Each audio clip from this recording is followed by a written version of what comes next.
Chapitre 14. La salle était ovale, sévère, éclairée par des globes opalins suspendus trop haut pour qu'on distingue leur source. Sur l'estrade, 5 membres du comité se tenaient derrière un bureau massif, portant les robes officielles frappées du sceau du ministère. Devant eux, une petite table et 3 chaises alignées où des chevalets de bois portaient les noms calligraphiés: Miss Hermione Granger, Monsieur Drago Malfoy, Aurore Harry Potter. Un greffier, plume à ressort figé entre ses doigts tachés d'encre, attendait immobile, comme s'il n'avait plus respiré depuis des heures. « Prenez place !» fit la présidente, une sorcière aux cheveux d'argent dont la voix crissante ne laissait aucune marge pour la désobéissance. Nous nous assîmes, le cuir des chaises geignit sous notre poids, et le silence de la salle s'alourdit d'un cran. La présidente racla sa gorge bruyamment et déclama d'un ton sec, comme un rituel répété 1000 fois. En ce lundi 25 octobre 1999, se tient l'audience du comité de réhabilitation magique. Sont présents Miss Hermione Granger, tutrice officielle, Monsieur Harry Potter, représentant du bureau des aurores, et Monsieur Malfoy. Drago se redressa d'un coup. « C'est Malfoy !» corrigea-t-il, révolté. Sous la table, je lui décochai aussitôt un coup de pied sec dans le tibia. Il étouffa un juron et me mitrailla d'un coup d'œil assassin. Fils de cognard. La présidente ne broncha pas, ses prunelles ternes nous toisant d'un air mauvais derrière ses lunettes en demi-lune. Elle ignora totalement l'intervention de Drago, comme si rien ne s'était passé. « Monsieur Drago Lucius Malfoy, donc, reprit-elle d'un ton parfaitement neutre. Ancien mange-mort actuellement placé sous le régime de probation et de réhabilitation supervisé par le département de la justice magique. » Drago bouillonnait à côté de moi.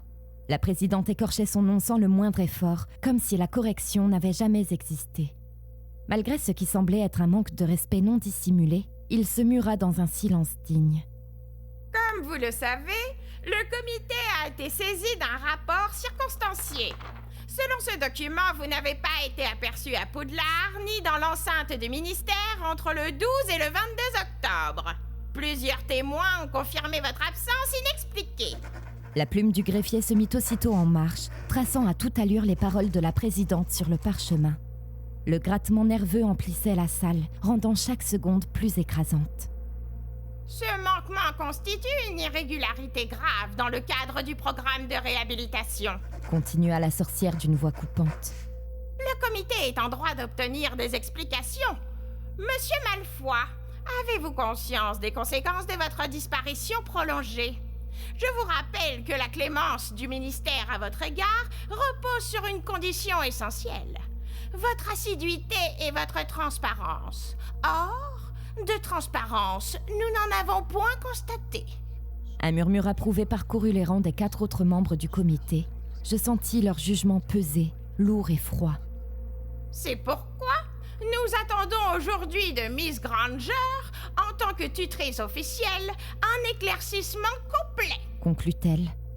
À côté de moi, Drago inspira profondément, ses épaules tremblant presque d'indignation contenue. J'entendis son souffle siffler dans sa gorge. Ses doigts se crispèrent sur le cuir des accoudoirs de sa chaise et je vis dans ses yeux l'éclair dangereux de celui qui n'avait plus rien à perdre. Je glissai alors ma main discrètement sous la table, la posant contre l'accoudoir, si près de la sienne que je l'effleurais. Un signal muet, suffisant pour qu'il comprenne qu'il devait rester calme. Il retint sa respiration, mais ses prunelles glaciales se tournèrent vers Harry, lourdes de soupçons. Rien jusqu'ici ne prouvait que Harry ne l'abandonnerait pas devant ce comité. J'eus peur de voir Drago éclater, réduire en miettes le peu de chance qu'il lui restait de se sortir de cette galère. Miss Granger, vous avez encadré la présence de Monsieur Malfoy à Poudlard. Qu'avez-vous constaté avant son absence? Je sentis la question me frapper. Je devais m'en tenir à des faits simples, rien qui contredise Harry. Une assiduité correcte, des progrès mesurables, dis-je posément. Aucune entorse signalée avant la date mentionnée. Et ensuite? Ensuite, j'ai reçu des indications de Harry, de l'Aurore Potter, m'informant d'une réaffectation temporaire de Monsieur Malfoy sous sa supervision.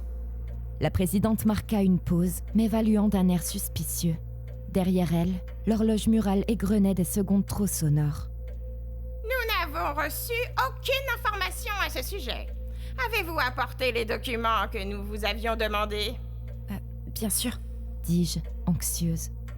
Tremblante, je tirai vers moi le maigre dossier de Malfoy. Je n'avais pas eu le temps de l'étudier en détail. Harry l'avait rédigé dans la nuit, à la hâte, et je redoutais que mes réponses ne tiennent pas la route face aux questions du comité. L'appréhension me retournait l'estomac. Que pourrais-je dire si l'on me poussait dans mes retranchements? Je jetai un coup d'œil vers Harry. Il soutint mon regard avec une calme assurance et m'offrit un discret signe de tête, comme pour me dire « N'aie pas peur, tout va bien se passer, aie confiance ». Je pris une inspiration longue, le temps de trouver ma voix, quand soudain, un froissement sec retentit derrière nous. La porte s'ouvrit à la volée et un jeune sorcier en robe d'employé du ministère traversa la salle d'un pas précipité. Il s'inclina maladroitement devant l'estrade et tendit une enveloppe scellée de cire rouge. Une communication urgente pour le comité, Madame la Présidente. Balbutia-t-il avant de reculer vivement. La présidente s'empara du pli, brisa le sceau d'un geste autoritaire et parcourut rapidement les lignes. Son expression se voulut impassible, mais je crus percevoir un léger tressaillement à la commissure de ses lèvres. Elle replia la feuille et tapa du doigt dessus. Une note interne du bureau des Aurores, signée Harry Potter, annonça-t-elle. Elle laissa planer une seconde de silence, son regard glissant tour à tour sur moi, sur Drago, puis sur Harry. Il y est mentionné que M. Malfoy aura été réaffecté sur ordre direct à une mission confidentielle. Monsieur Potter, je suppose que vous avez des explications à fournir. Harry ne scia pas. Il se leva, joignit les mains et fit face à la présidente avec un calme maîtrisé. Madame la Présidente, je confirme, dit-il d'une voix posée. Monsieur Malfoy a été mobilisé sous mon autorité pour une opération classée. Je suis tenu par le protocole, mais je me tiens à disposition du comité pour tout détail que je peux légalement partager. Un nouveau murmure parcourut l'estrade. La présidente fit signe au greffier qui bondit aussitôt, griffonnant à toute allure. À ma droite, Drago ne bougeait plus. Ses pupilles fixées sur Harry avaient changé de teinte. Pour la première fois, il semblait comprendre qu'Harry venait de se placer entre lui et le comité, jusqu'à risquer son poste. Quant à moi, je calais ma respiration sur la cadence de mon meilleur ami. Un mensonge après l'autre, mais propre, contrôlé, impeccable. La partie commençait. La lourde porte de la salle se referma derrière nous dans un claquement sonore. Le couloir du ministère, haut et désert, résonna d'un calme soudain libérateur. Pendant un instant, j'eus l'impression de pouvoir respirer de nouveau. « On a réussi !» soufflai-je, la tension quittant peu à peu mon corps. Harry esquissa un sourire fatigué, mais sincère. À cette vue, mon cœur éclata d'un soulagement irrépressible. J'oubliais toute retenue et je sautais presque sur lui pour l'enlacer, mes bras entourant ses épaules, le serrant fort contre moi. « Merci, merci Harry, j'y serais jamais arrivée sans toi. » Il ricana doucement contre mes cheveux, son rire étouffé se mêlant à ma joie fébrile. Quand je me détachais, je me tournais instinctivement vers Malfoy. Il se tenait un peu en retrait, les mains dans les poches, l'air de celui qui ne sait pas s'il doit rester ou s'éclipser. Une impulsion folle me traversa. Dans l'élan de mon euphorie, j'avais failli le serrer lui aussi contre moi. Ce n'était qu'un réflexe, mais mes bras avaient déjà amorcé le mouvement avant que la raison ne me rattrape. Je me stoppais net et reculais maladroitement. Je me raclais la gorge, nerveuse, replaçant machinalement une mèche de cheveux derrière mon oreille, l'air de rien. Drago détourna aussitôt la tête, comme s'il avait compris mon intention avant même que je ne m'arrête. Il se raidit et fit mine de s'intéresser au motif gravé sur la porte la plus proche, comme si ce détail avait soudain une importance capitale. Ça s'est mieux passé que je l'imaginais, murmurai-je, plus pour meubler ce moment gênant que pour dire quoi que ce soit d'utile. Tu parles, soupira Harry qui n'avait rien remarqué de notre malaise. J'ai bien cru que la présidente allait exploser quand on lui a présenté le rapport complémentaire. Ça, c'est clair. Je suis même prête à parier qu'elle était à 2 doigts de nous jeter son parchemin à la figure, plaisantai-je. Harry secoua la tête, mi-amusé, mi-sérieux. Je te jure que si je dois encore une fois entendre son horrible voix me réprimander, je rends mon insigne sur le champ. C'est vrai qu'elle avait cette façon de traîner sur les voyelles. Monsieur Malfoy limitai-je d'une voix nasillarde. Harry se tourna vers Drago, les yeux pétillants de taquinerie. Un vrai supplice, pas vrai, Malfoy? Drago fronça allègrement les sourcils, l'air profondément agacé, tandis que Harry et moi éclatâmes de rire. très drôle, Potter. grogna-t-il. Elle a carrément viré au violet quand tu l'as corrigé sur ton nom. Glissai-je à Malfoy en essayant de retrouver mon souffle. Mais totalement. Encore 2 secondes et elle te collait à Azkaban pour outrage à la présidence. Le regard qu'elle t'a lancé. On aurait dit que tu venais de profaner le tombeau de Merlin. Drago poussa un long soupir exaspéré, tandis que je portais une main à ma bouche pour dissimuler mon fou rire. Mais ce fut peine perdue. Les heures de tension, la fatigue, la pression de l'audience, tout éclatait d'un coup, sans prévenir. On a compris, ça vous fait beaucoup rire. Un pli de contrariété se forma sur son front, ce qui, bien sûr, nous fit me repartir de plus belle. Bon, vous avez fini ou vous comptez continuer à vous moquer de moi encore longtemps? Je me mordis la lèvre, tentant de reprendre mon sérieux. Mais le ton cinglant et la mine dépitée de Malfoy eurent l'effet inverse. Je pouffais encore, secouée de spasmes incontrôlables, comme si la simple idée de m'arrêter était devenue impossible. Mais arrête de me faire rire. Je m'en remettrai jamais. Mais mon rire mourut sur mes lèvres lorsqu'un écho de pas, sec et régulier, résonna au bout du couloir et me fit lever la tête. Mon cœur se serra et l'insouciance qui m'avait envahi se brisa, comme une bulle qu'on venait d'éclater. Ron avançait vers nous, la mâchoire contractée, les yeux rivés sur notre petit groupe. Sous la lueur blafarde des torches, sa silhouette paraissait presque menaçante. « Qu'est-ce qui se passe ici ?» demanda-t-il en arrivant à notre hauteur, d'une voix faussement légère. « C'est moi ou vous avez l'air vachement proches tous les trois? J'ai raté un épisode ou quoi ?» Son ton n'avait rien d'anodin. Derrière ces questions, je percevais un mélange de méfiance, d'incompréhension et cette jalousie sourde qui ne demandait qu'à jaillir. Il nous scrutait comme s'il découvrait une trahison.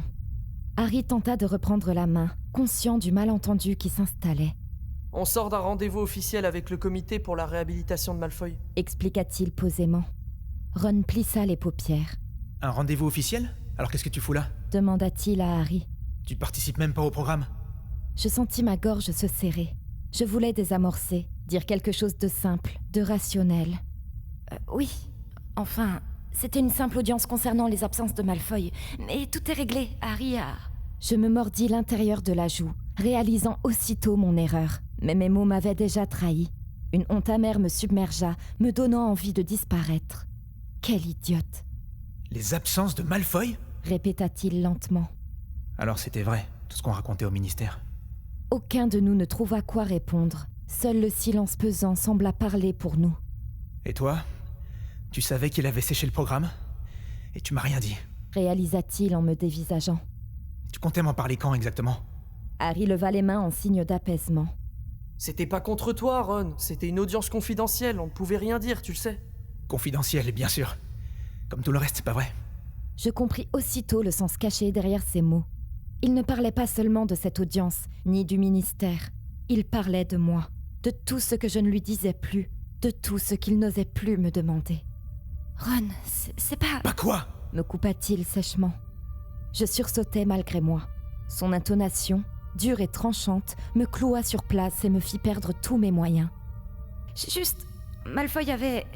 Enfin, je pouvais rien te dire. C'était trop compliqué et... Je bégayais, incapable de formuler une phrase correcte à l'idée de devoir lui mentir encore.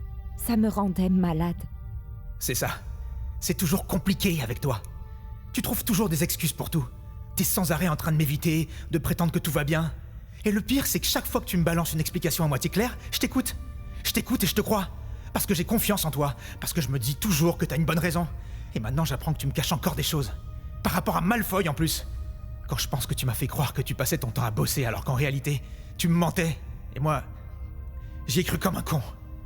Un frisson me traversa, si brusque qu'il me coupa presque la respiration. Parce que, dans le fond, il n'avait pas tout à fait tort. Même quand je croyais bien faire, même quand je pensais le protéger, en réalité, je ne faisais que le faire souffrir davantage. Chacune de mes décisions, chacune de mes réactions, chaque mot retenu finissait par l'éloigner un peu plus de moi. Je l'excluais sans le vouloir, et plus j'essayais de réparer, plus je brisais autre chose. Et le pire, c'est que je ne savais plus comment arrêter ça. Mon cœur s'emballa et je baissai la tête, honteuse. Drago, jusque-là silencieux, fit un pas en avant. Tu t'emballes pour rien, Weasley. Lâcha-t-il calmement, d'un ton glacial. Granger n'a rien fait de mal. Tout ce qu'elle a fait, c'est suivre les ordres du ministère. Elle n'avait pas le droit de te parler de quoi que ce soit sur cette affaire. Comme l'a dit Potter, c'était confidentiel. Ron se tourna brusquement vers lui, les yeux flamboyants d'une fureur que je ne lui avais plus vue depuis la guerre. Son visage devint aussi rouge que la vapeur d'une potion de pimentine. Toi, le mange-mort, tu te mêles pas de ça. La meilleure chose que tu puisses faire, c'est rester à ta place. Cracha-t-il amèrement. Malfoy fronça les sourcils et ouvrit la bouche, prêt à répliquer, mais je lui jetai un regard suppliant, accompagné d'un léger mouvement de tête pour lui faire comprendre que je ne voulais pas qu'il en rajoute. Il me fixa quelques secondes, mais se ravisa, les poings serrés. Harry, visiblement mal à l'aise, s'interposa entre nous. Ron, tout ça, c'est juste un malentendu, d'accord? L'explication est simple. Simple? Ma copine et mon propre meilleur ami ont pas assez confiance en moi pour me mettre dans leur confidence. D'ailleurs, parlons-en. Depuis quand tu gères les petites affaires de Malfoy, toi? Ça fait des semaines que personne me dit rien, qu'on me met de côté. Sauf que moi, j'en ai marre d'être celui qui comprend après tout le monde. Arrête, tu sais très bien comment ça fonctionne au ministère. Il y a des procédures, des règles de confidentialité qu'on ne peut pas contourner, même entre nous. Mais c'est pas ça le problème, Harry. Je m'en tape du ministère et de ce putain de programme. Ce qui me rend malade, c'est qu'elle... Il se stoppa et son regard glissa vers moi, lentement, empreint de soupçon, de colère et de tristesse. C'est qu'Hermione me ment. Et que ça date pas d'hier. Ron resta immobile quelques secondes, suspendu à un espoir muet. Celui que je dise quelque chose, que je me justifie, que je lui offre la certitude qu'il attendait. Mais je n'en fus pas capable. Il soupira tristement. Tu crois que je vois rien? Reprit-il d'une voix plus basse, mais chargée d'un calme terrible. Que je remarque pas quand tu évites mon regard? Quand tu te perds dans tes pensées? Quand tu agis bizarrement? Quand tu t'inventes des excuses pour éviter de répondre à mes questions? Je te connais, Hermione. Et tu sais comme moi que ça n'a rien à voir avec le ministère. Si tu m'as menti pour les absences de Malfoy, c'est parce qu'il s'est passé quelque chose d'autre. J'ai raison? Sa voix n'avait plus rien de colérique. Elle vibrait d'une fatigue plus profonde, d'un doute qui lui rongeait le cœur depuis trop longtemps. Je sais que tu me dis pas tout, Hermione. Tu me caches quelque chose de grave. Et tu veux pas m'en parler. Je restais muette. Rien ne semblait pouvoir apaiser la blessure que je voyais s'ouvrir devant moi. Harry me jeta une œillade, lourde de sens, qui reflétait parfaitement ce que Ron attendait. Que je révèle enfin ce que je cachais. À côté de moi, Malfoy restait impassible, les bras croisés, comme étranger à la scène, spectateur nonchalant d'un drame qui ne le concernait pas. Face à mon mutisme, Ron inspira profondément. La colère qui brûlait dans ses iris s'était éteinte, ne laissant derrière elle qu'une fatigue lourde et un désespoir qui me transpercèrent. Je veux juste la vérité. C'est tout ce que je te demande.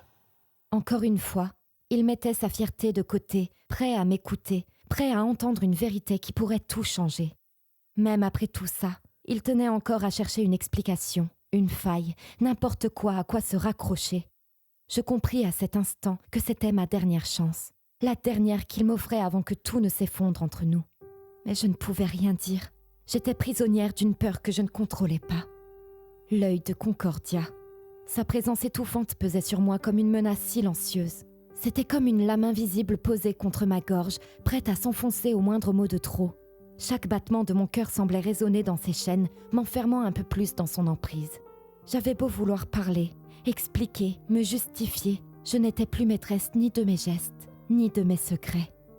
Le médaillon se nourrissait de tout ce que j'avais de plus fragile, de ma confiance, de mes doutes, m'ôtant la clarté d'esprit dont j'avais toujours été fière. J'avais voulu tenir bon, continuer à vivre comme avant, prétendre que rien n'avait changé. Mais la vérité, c'est que ce maudit objet avait déjà pris le contrôle. Il ne laissait plus de place pour la légèreté, ni pour Ron, ni pour nous. Et je sentais au fond qu'il finirait par me prendre tout le reste, jusqu'à ce qu'il y avait de plus humain en moi.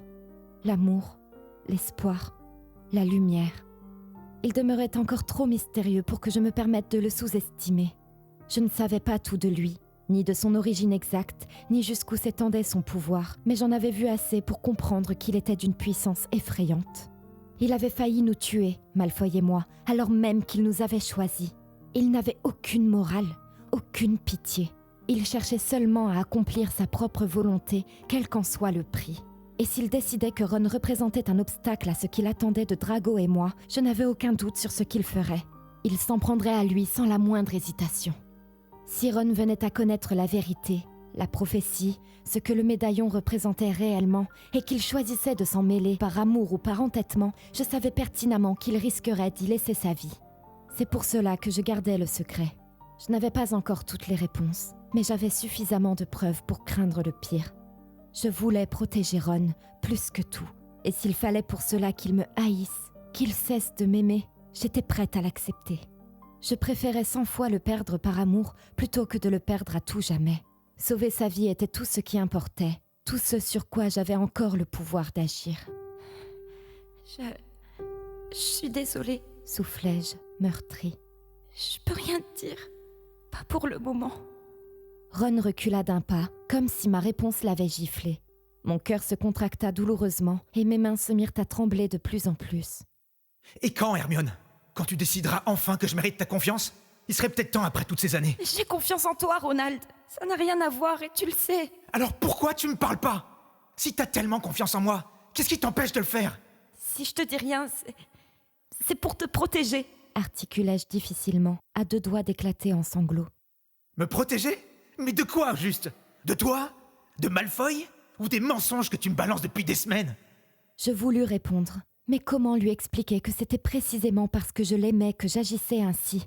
Mais j'étais incapable de lui dire quoi que ce soit, parce qu'à cet instant précis, un mot de trop aurait suffi à le condamner. Le silence qui suivit me donna la nausée. L'air semblait s'être épaissi autour de nous, lourd, irrespirable. Harry s'avança lentement. Hermione dit la vérité, Ron.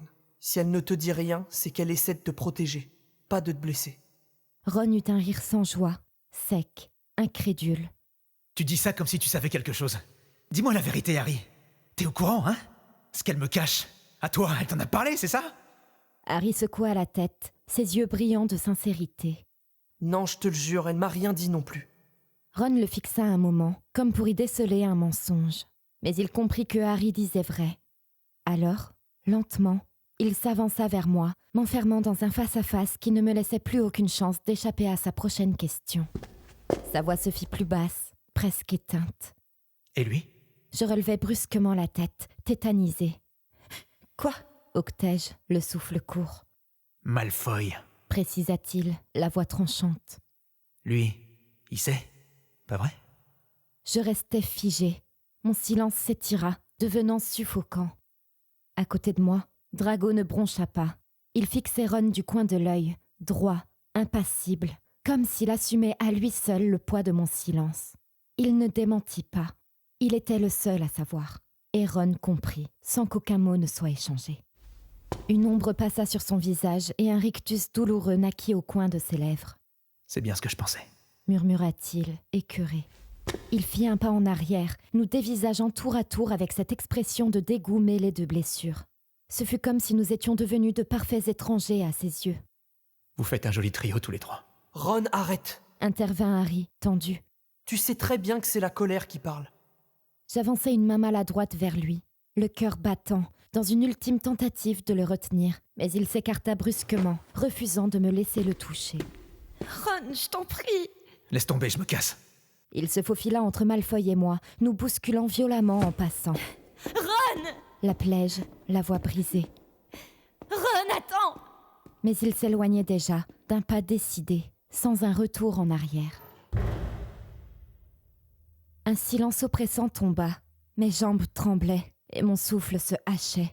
J'avais l'impression qu'une fissure venait de se tracer droit dans ma poitrine. Et les larmes que j'avais jusque-là contenues finirent par franchir la barrière, brûlante.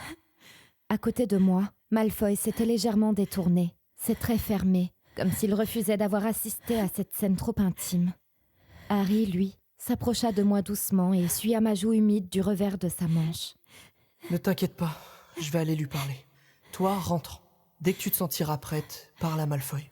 De ce que tu sais. Puis, sans rien ajouter, il s'élança à la poursuite de Ron. Je restais là, paralysée, sous le choc. Le ministère tout entier semblait s'être figé autour de moi, comme si plus rien n'existait, sinon le vide que je ressentais. Le monde qui m'entourait s'était soudain tu. Même le battement de mon cœur me semblait étranger. Ron était parti, et avec lui, tout ce qu'il me restait d'équilibre. Je me sentais seule, terriblement seule. Granger, La voix de Malfoy fendit le silence comme une lame, me ramenant brutalement à la réalité. Je tournai la tête à contre-cœur. Il s'était rapproché, les mains toujours enfoncées dans les poches de sa veste, l'air de celui que rien n'atteint, pas même le désastre qui venait de se jouer devant lui. « Tu comptes rester planté là encore longtemps ?» demanda-t-il d'un ton las. « De quoi tu dois me parler ?»« Ce n'est pas le moment. » Il haussa imperceptiblement les épaules. « J'ai pas dit que t'avais le choix. Si t'as un truc à me dire, fais-le maintenant. » Je me raidis, abasourdi par son aplomb. Il me fixait avec ce calme désarmant, comme s'il n'avait pas été témoin de l'effondrement complet de ma vie quelques minutes plus tôt. Son indifférence me heurta, mais j'étais trop épuisée pour riposter.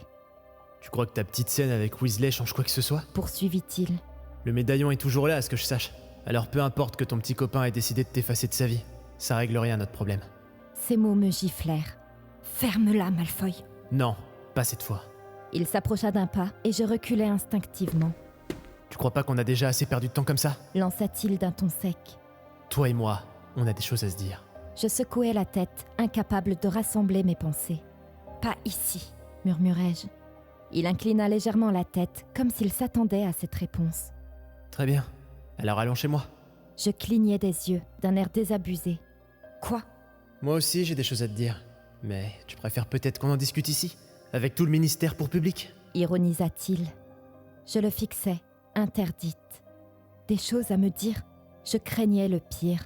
Mon instinct me hurlait de refuser de le suivre. Mais au fond, je n'avais plus rien à perdre. Je n'avais ni l'envie ni la force de lui parler maintenant, mais Malfoy avait cette façon insupportable d'obtenir toujours ce qu'il voulait. Lorsqu'il décidait qu'une chose devait se faire, rien ni personne ne pouvait l'en détourner, pas même moi. Et je savais déjà que, cette fois encore, je n'y échapperais pas. Je le détestais. Autour de nous, le couloir commençait à reprendre vie. Quelques portes s'ouvrirent, laissant passer des employés du ministère, parmi lesquels certains membres du comité que nous venions tout juste d'affronter. Ils nous jetèrent des regards intrigués, presque méfiants, comme s'ils se demandaient ce que nous faisions encore là. Leurs murmures s'élevaient à peine, mais je les sentais peser sur ma nuque. Je n'eus pas besoin de dire quoi que ce soit pour comprendre que Malfoy pensait exactement la même chose que moi. On ne pouvait pas rester ici. Pas une minute de plus. « D'accord », soufflai-je, vaincue. Un sourire imperceptible effleura ses lèvres, aussi bref qu'un éclair. Malfoy avait gagné. Il se détourna, la démarche assurée, sans même se soucier de savoir si je le suivais. Et malgré moi, je le fis. Chaque claquement de mes pas résonnait contre le marbre, comme l'écho amer du choix que je venais de faire.